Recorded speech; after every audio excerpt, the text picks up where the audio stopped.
A sight few of us have ever seen, the breaching of the southern right whale. Hunted for centuries, now almost extinct, it's one of the rarest mammals on Earth. The few that do remain breed here, off the Valdez Peninsula, down near the toe of South America.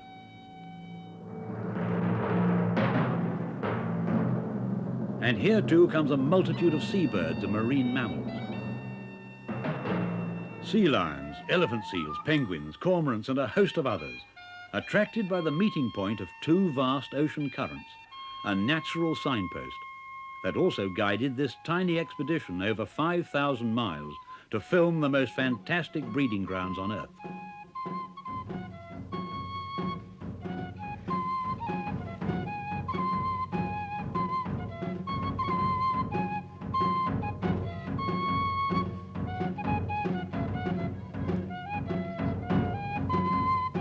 The expedition consisted of Andres and Maria Isabel Pruna and Krav and Anne Menuhin.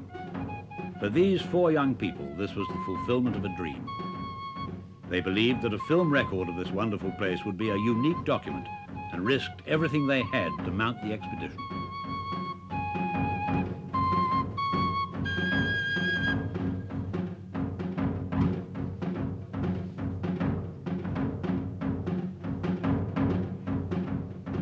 "800 miles south of Buenos Aires, 1,200 miles north of the Antarctic, the Valdez Peninsula stretches like a hammerhead across the sea. Just offshore, at the confluence of the great Falkland and Brazil currents, is a rich supply of food. One reason for the peninsula's popularity as a breeding ground. Other reasons are the good beaches, ground soft enough for penguins to burrow, sheltered lagoons, the only sheltered water north of the Straits of Magellan, the perfect breeding ground, and used by so many different species. Pockmarked with the burrows of a huge colony of Magellanic penguins, the ground, like a lunar landscape, lies silent and deserted. But what a change is coming. In a week or two, this strip of wild wasteland will be a scene of frantic activity, the air filled with raucous sound.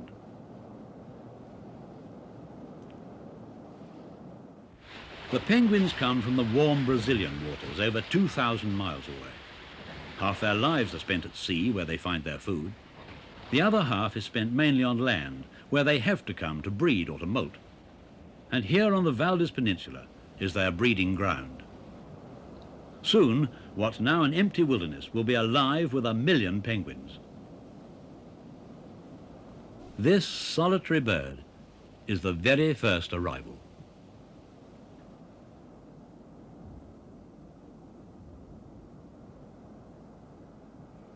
And now in the southern spring, which is autumn in the northern hemisphere, countless other birds begin to arrive on these communal breeding grounds. From far distant waters come 3 species of cormorants: rock cormorant, guanay cormorant, and king cormorant.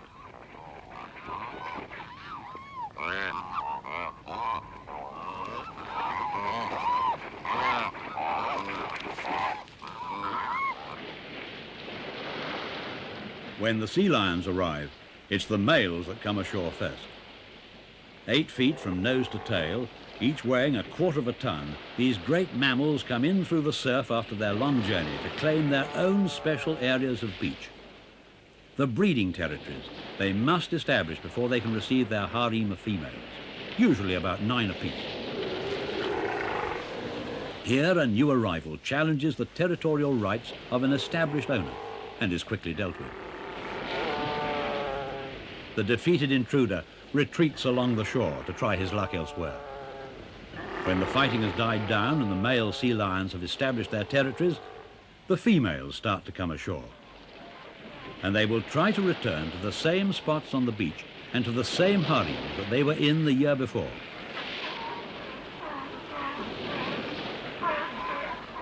This female is searching for a particular place on the beach.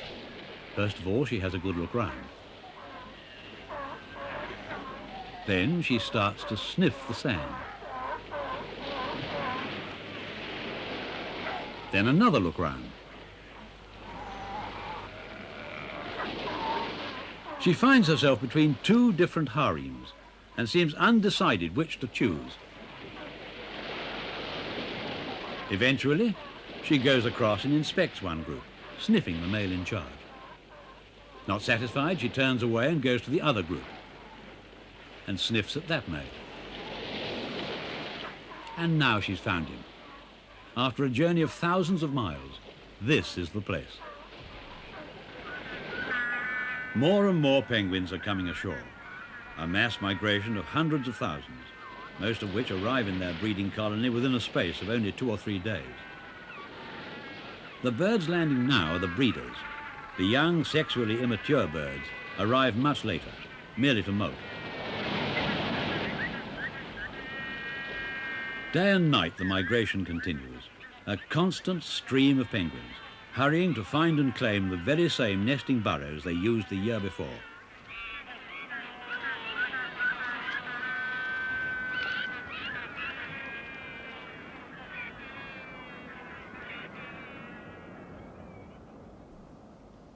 Exposed at low tide are miles of level sands which at high tide are the breeding grounds of the southern right whale. Here the whales mate and give birth and sometimes die, as Craven and Menuhin found when they went out to explore. This is vertebrae.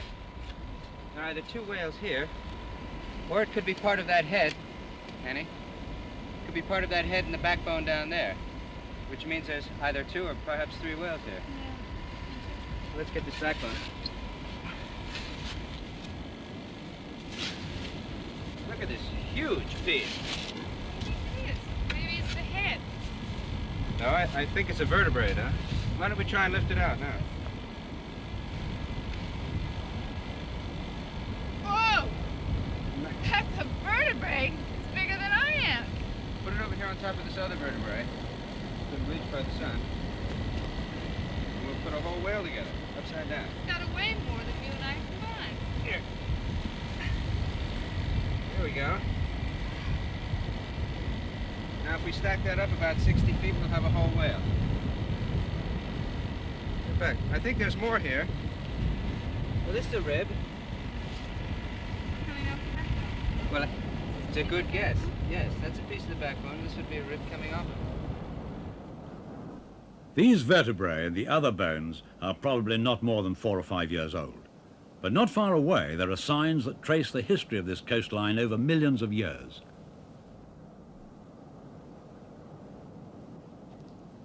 Here in the cliffs, close to the whale's breeding ground, is evidence that ages ago, the sea level was 50 feet higher than it is today.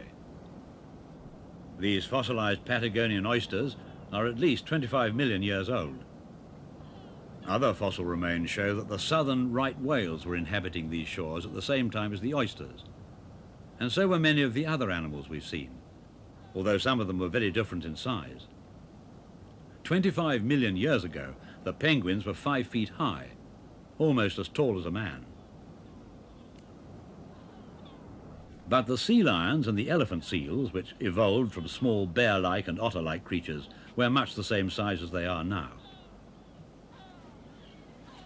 The elephant seals arrive early in the season. The males, monsters of up to 4 or 5 tons, 20 feet in length, secure mating territories as soon as the females are given birth.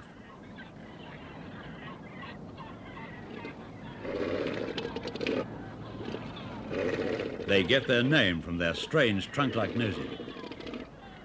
The first pups are usually born less than a week after a female has come ashore. Like all seals, owing to the structure of a female's organs, successful mating can take place almost immediately after she's given birth. At high tide, only a stone's throw from the elephant seal's breeding grounds, on the sands we've already seen, is a breeding place of the southern right whales.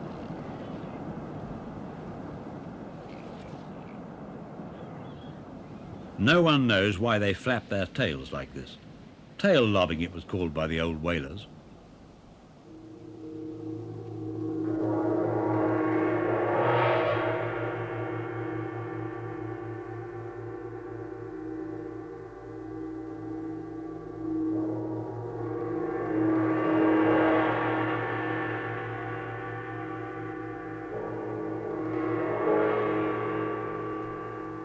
Now in these shallow waters we see something never before filmed, a young southern right whale that is pure white, For the Menuhins, it was a great moment.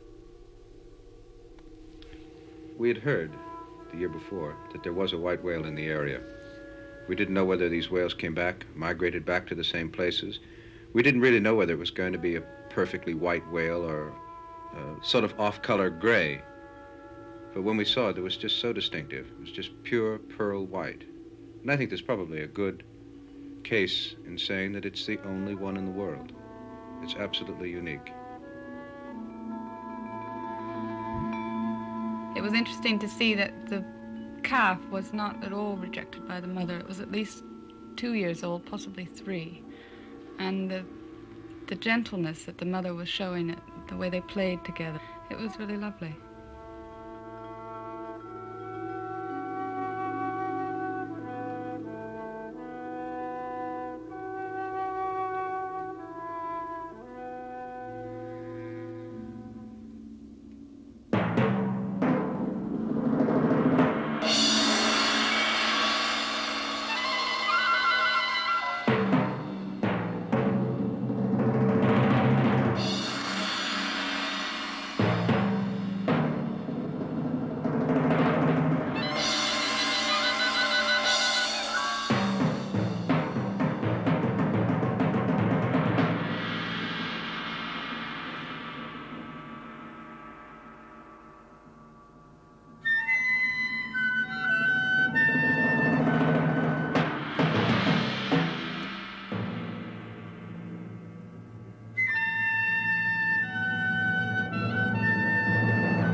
For a time during their 8-month expedition, the Menuhins and the Prunas pitched their camp right in the middle of a penguin colony.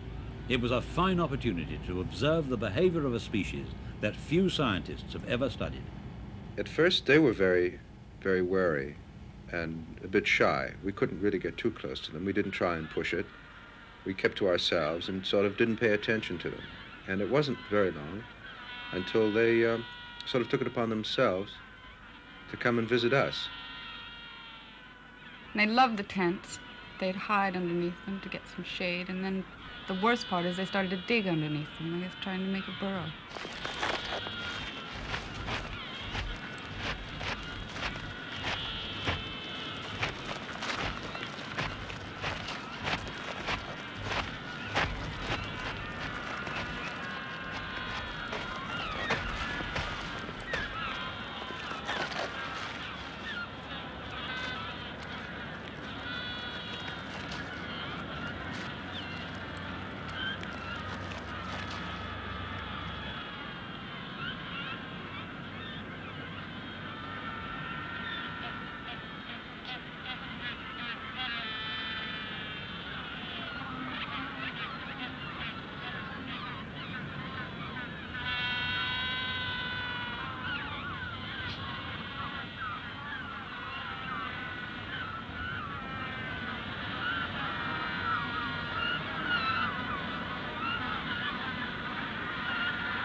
The courtship of these birds is quite delightful to watch. It all takes place as soon as they've established themselves in their burrows. This quaint head posturing with the bird craning forward and peering upwards from side to side. And this clapping of bills together. They're both part of the courtship ritual preparatory to mating. During copulation, the male penguin's wing movements and the rubbing of his bill against the female's bill both stimulates and positions the female.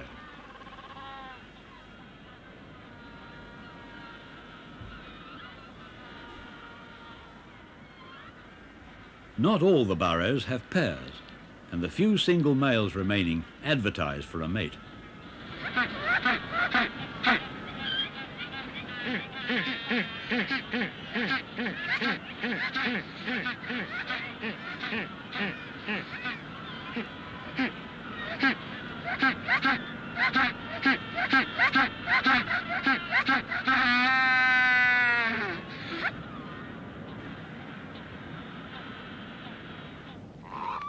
For the cormorants, nest building is easy.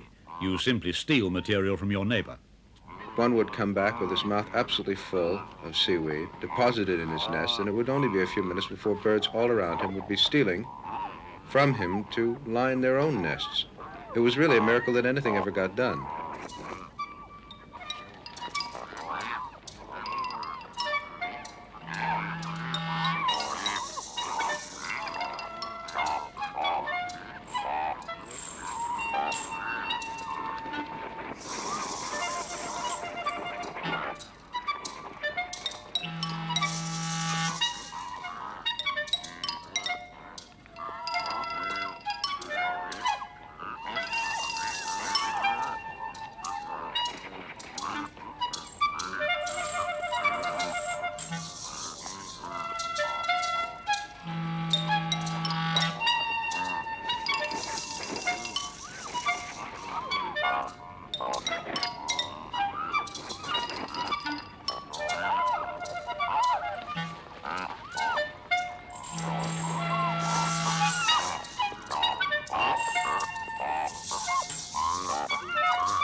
We were very, very surprised. In fact, we were quite unprepared for the fighting amongst the megalonic penguins that we saw.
Most female penguins lay 2 large white eggs. The first is laid 2 days after mating, the second 4 days later. Both will hatch at the same time. No one knows how long they take to incubate, but it's thought to be about 45 days.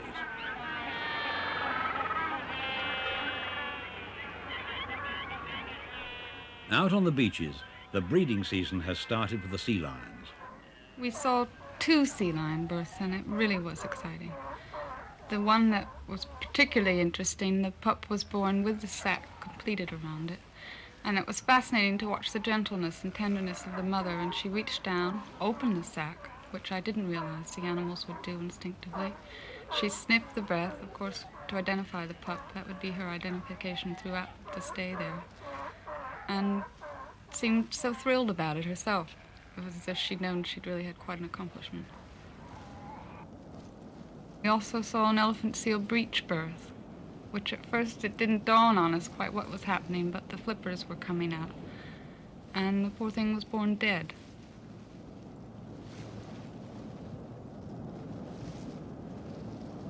The interesting part is that the mother made no instinctive reaction to it at all. I think she must have known it was dead. She didn't lean back to sniff it. She didn't give any cries of success, which very often they do. She just lay there very dejected and as if it had been a wasted effort.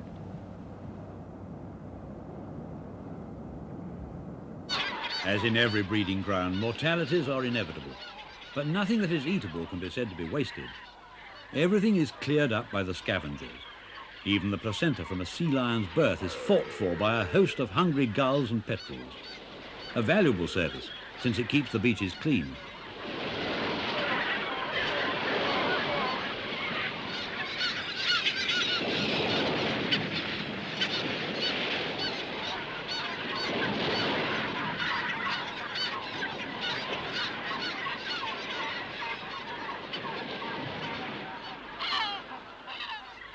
Predation, too, plays a useful part in keeping the numbers of certain species within reasonable limits.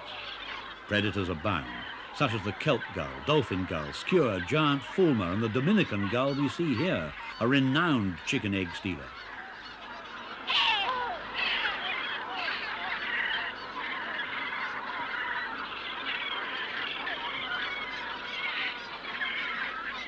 In the penguin colony, many eggs and young birds are taken by predators, and this annual loss on the breeding grounds is probably very necessary to avoid a too rapidly expanding population.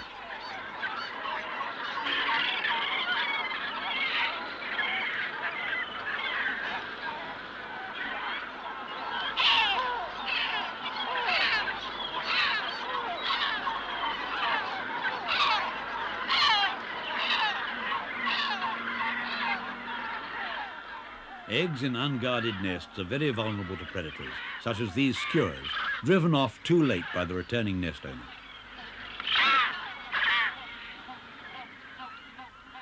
It seems that occasionally, by pecking at the eggshell, a parent will help the chick to hatch out. This is very unusual bird behavior, but here we can see it happening. We saw one hatching where the mother pecked the first hole in the shell and actually breached the shell, and it was right exactly where the chick's beak was. And from that point on, the chick, by moving about, stretching, movements of its wings and feet, head, begins to break the shell.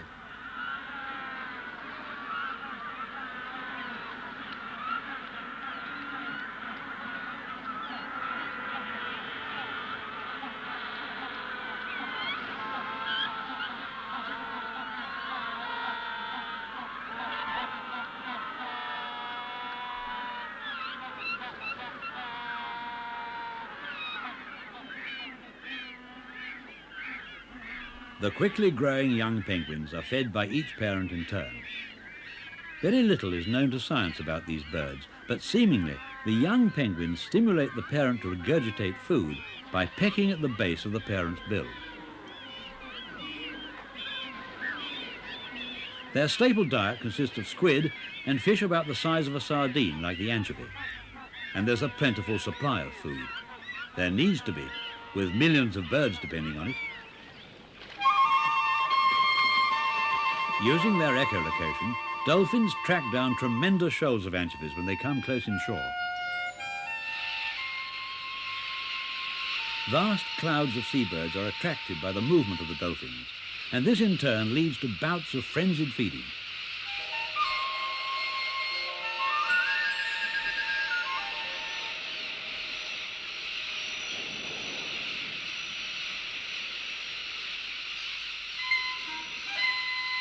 We were very lucky once. We saw a large flight of terns leave the rookery and head out to sea. We followed them and arrived at this vast school of anchovy just about the same time they did.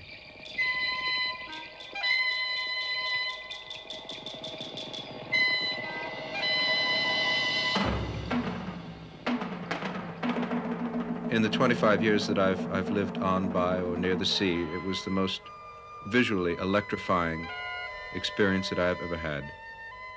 To watch these dolphins tear into these schools of anchovy, the water just littered, sparkling with fish scales, pieces of anchovy, the birds diving totally unafraid, totally unaware of our presence.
The elephant seal pups that were born almost as soon as their mothers arrived on the beach have gained over 200 pounds during the last 3 weeks.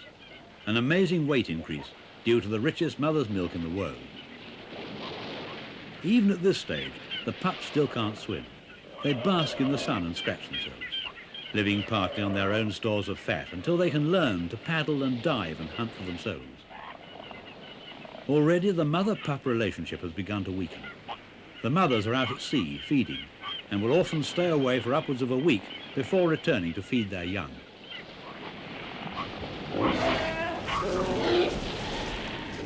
The sea lion bulls are fighting further along the beach.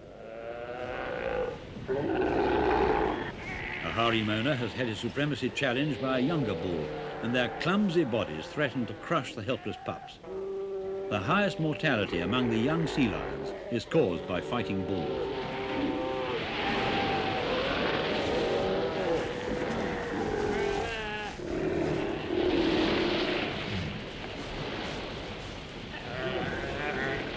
The female sea lions mate again a few days after giving birth and then return to sea, landing at intervals to suckle their young.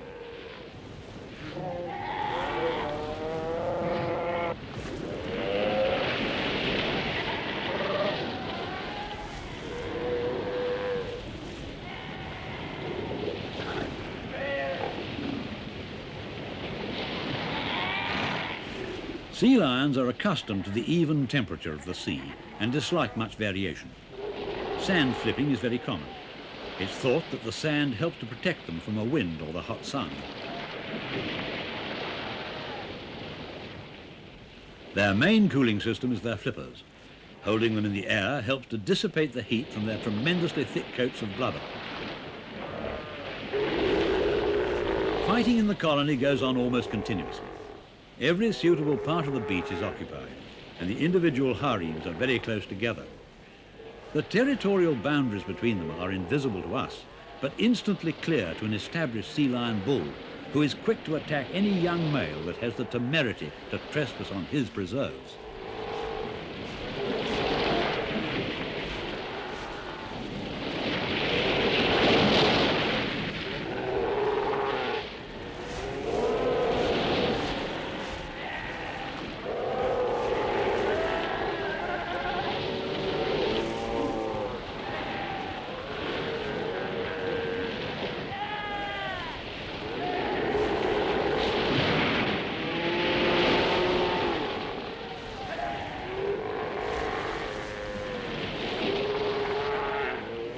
The breeding season draws on. Up to now, storms had prevented further filming of the whales, and the Menuhins had been getting anxious. But now comes good weather, and with it a stroke of luck. The breaching of a calf. This means that the mother can't be far away. Why these whales launch themselves out of the water, or breach as it's called, no one knows. It's been suggested that it's done to get rid of parasites, or perhaps it's just playful exuberance.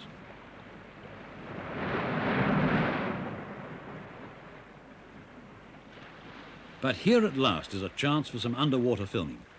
And while Krov gets ready in the bows, Anne rows the boat into position. Then a fantastic sight as mother and calf come out together.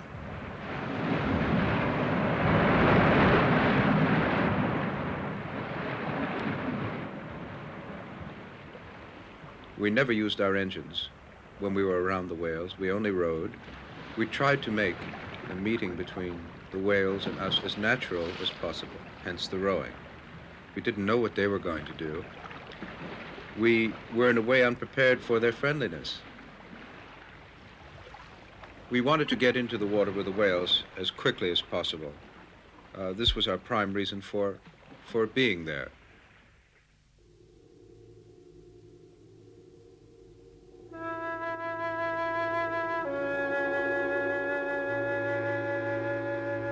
It was a mother and her calf, and as far as I know, nobody had been successful in filming a calf before because of the mother's protective instincts, which don't necessarily mean that she's going to chase you out of the water, but she keeps her bulk between whatever threatens her calf and the calf itself. I must say that for the first 15 or 20 minutes that I was in the water with them, I don't think I was scared as much as just awed. I just had no idea of the size. It's an immense, immense thing.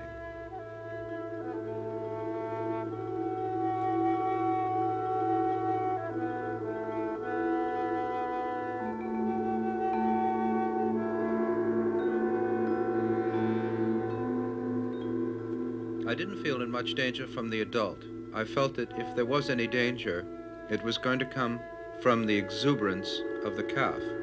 The calf was very curious, would move quite quickly, and if one happened to be in the way while the calf was moving quickly, then they could probably do you a considerable amount of damage.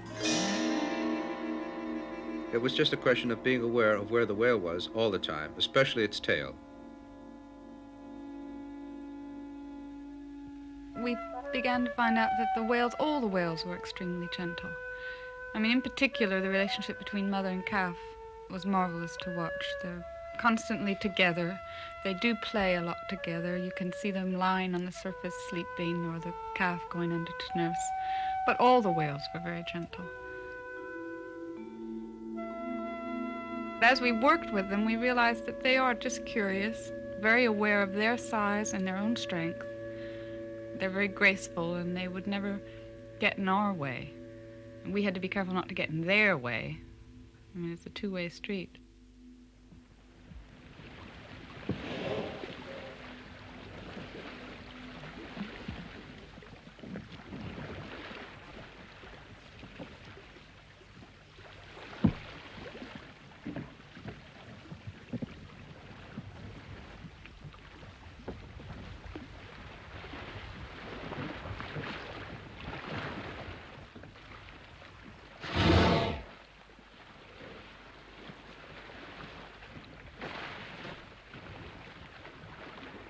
I did get knocked in the water, and I was knocked in by the calf.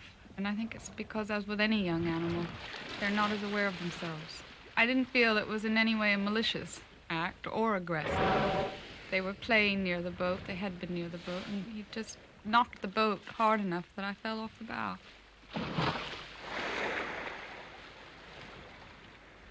But it was very exciting, and after I fell in, I thought, well, I have to get back in again now. Anne is disappointed to miss an opportunity of diving with the whales, but time is getting short. After a long spell of bad weather, the expedition must continue its filming of the other species and has to return to camp to prepare for the next day's work. The whales swim quietly away. Apart from man, their only predator is the 30-foot, 10-ton killer whale, and they've been known to heave one out of the water.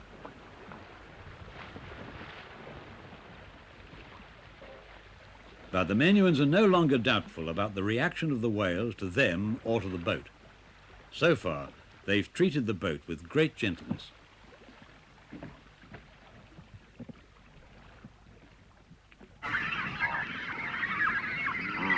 In the cormorant colony, the rapidly growing young with insatiable appetites are clamoring for larger and larger meals.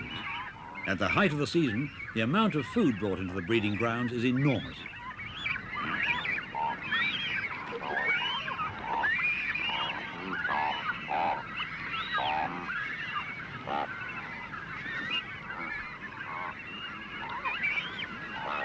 The sun-baked ground is hot and dusty, but the patches of bare skin on an adult's head and throat act as a cooling system, while the bird is confined to its nest site in the roasting sun. The parents take it in turns to hunt for food and guard the nest site. The incoming bird takes up guard duties and feeds the young, while its mate flies off to hunt for a fresh supply of food. But first, I'll wash and brush up to clean away the dust and dirt of the crowded colony, and to prepare body and feathers for another heavy diving program.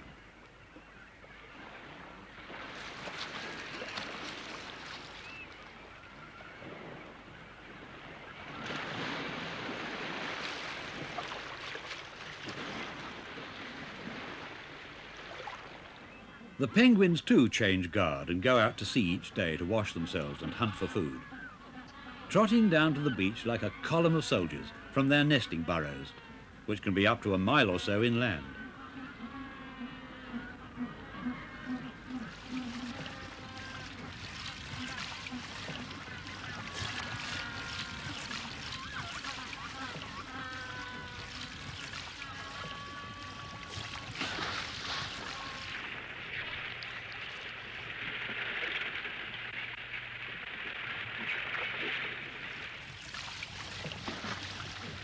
Beautifully adapted to underwater swimming, their wings have virtually the same muscular movements as in flying.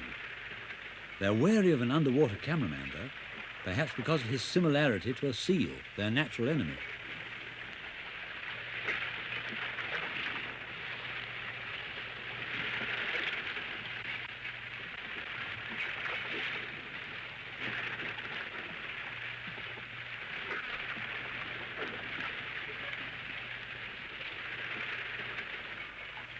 The sea lions are well into their breeding season and now spend more time offshore. Their behavior when they meet a diver is very different from that of the penguins. The interesting point to me was the difference in behavior between the sea lions on the land and the sea lions in the water.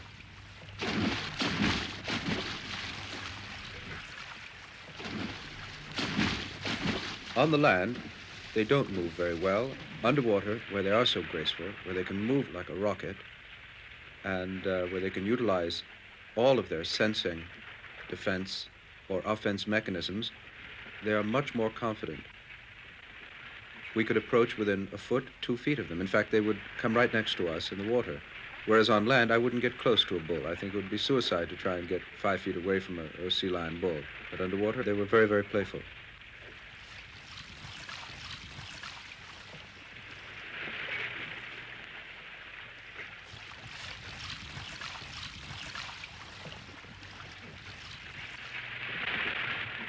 In the water, a sea lion's body is 8 feet of streamlined efficiency.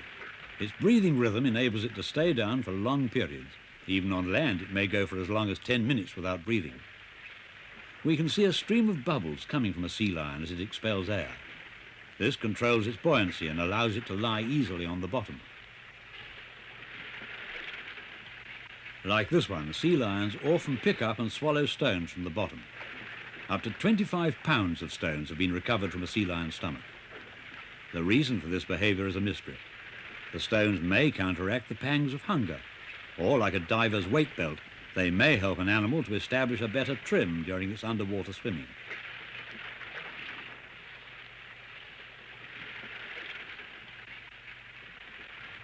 The sea lions were really exquisite underwater, and I'm sure they knew it. They played and showed off. They were very vain. They were marvelous to be with, though. They were so natural.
Soon the sea lions will be gone, to feeding grounds no one knows where.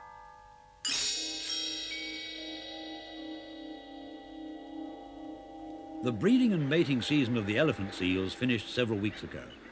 Now it's their annual molt. Since the season ended, they've been living offshore to feed and regain their strength.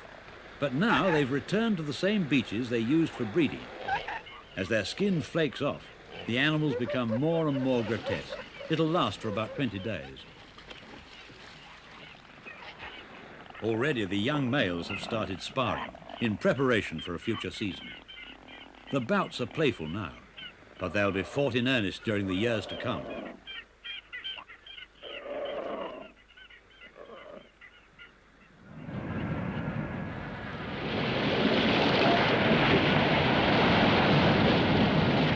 The Valdez breeding season is almost over.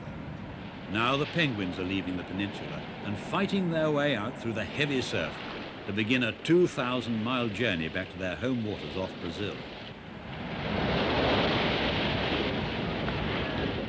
The penguin burrows are empty.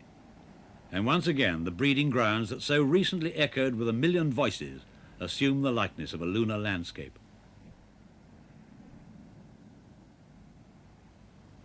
The sound and fury of the sea lions and the elephant seals is only a memory. And along the deserted sands, there's only the sound of wind and sea.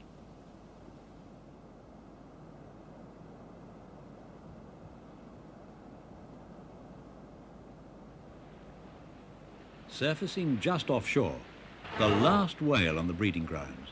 Just this one left.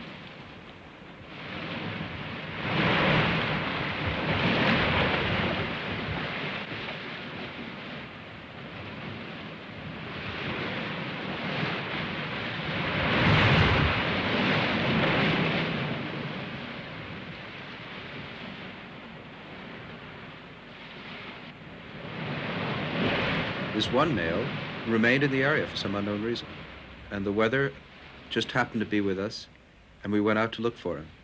We spent half the day looking for him, and finally we stopped the boats and drifted for maybe an hour, and he came to us. It was an incredible experience because he was the last whale. We all knew it would be the last chance to share this relationship.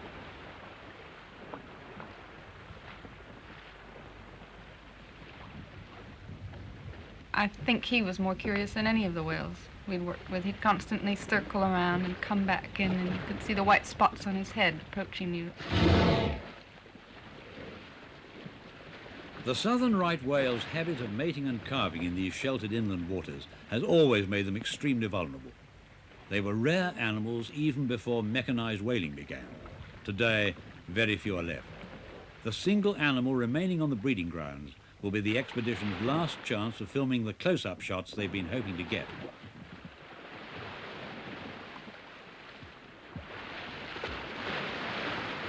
These white patches on the head, nose and chin are distinctive points by which this species can be recognized.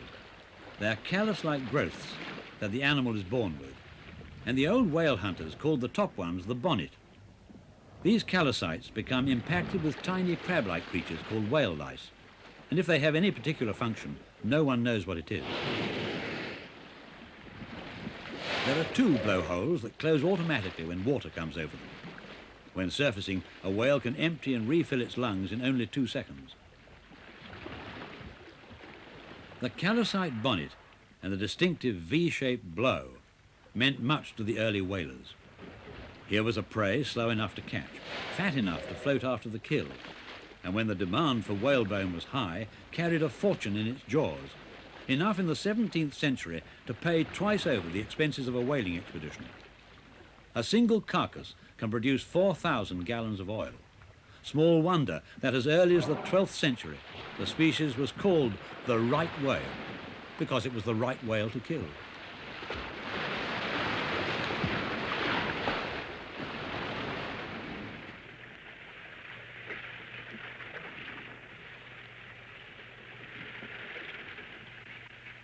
The mouth, when open, can swallow up to 2 tons of shrimp-like krill, its staple diet. Like the other big plankton feeders, it traps the krill within its great strainer-like curtains of whalebone.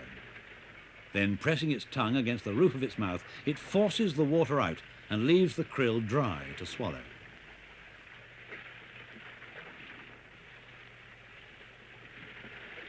As Krov Menuhin swims slowly round its head, the whale remains stationary. staring unmoved as the camera passes within a foot of its cow-like eye.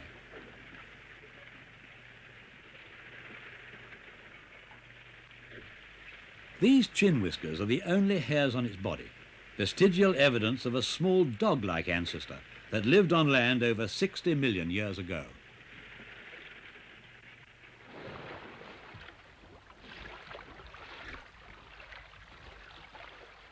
I had been very disappointed that I hadn't had a good swim with the whales. And when we found this last one, I was just so anxious to get in the water. I thought, well, if I spend 15 minutes putting on my wetsuit, the whale will probably have left, and it would be just my luck. I never would have gotten in with him.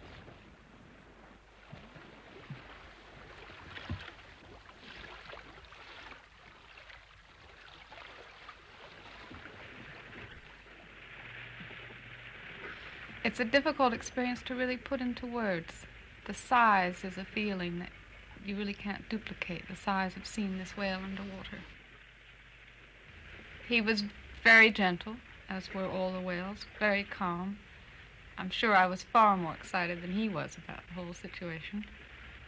The water was cold, but I was so involved with being with this whale, I didn't even feel it.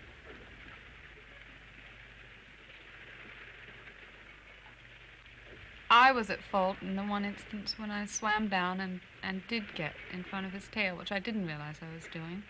And he started forward, and all of a sudden I was off. It was quite an experience.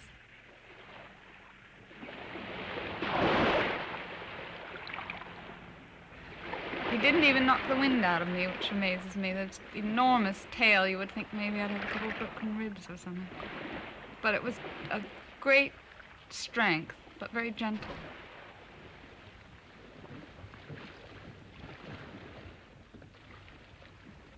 When it all ends, that one cannot help but feel a sense of emptiness and loneliness oneself. It's a momentary emptiness of actually seeing them go and seeing it end. It all seemed to happen so quickly. We felt we'd just really gotten involved in it. Leaves one virtually empty, exhausted, I think, after this incredible experience.